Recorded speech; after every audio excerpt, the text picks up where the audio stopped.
Right this way. As hard as I try, I can't remember her name. Mrs. Lawson, Mrs. Hartford. Maybe it was Maple. It's funny how sometimes the people we remember the least make the greatest impression on us. I do remember she wore diamonds. And she always dressed in fine clothing as if she'd gone out. Although she never did, and nobody ever came to visit her.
Is it recording?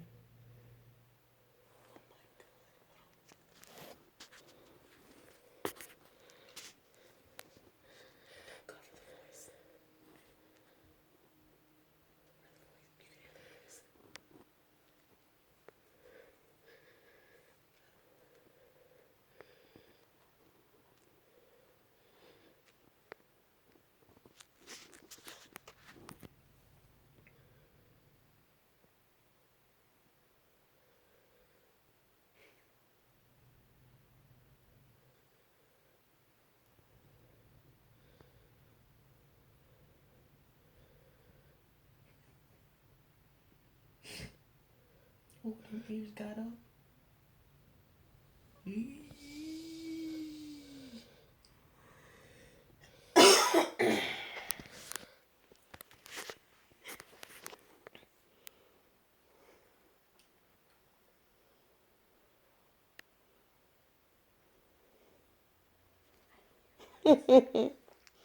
Okay. Papi snore.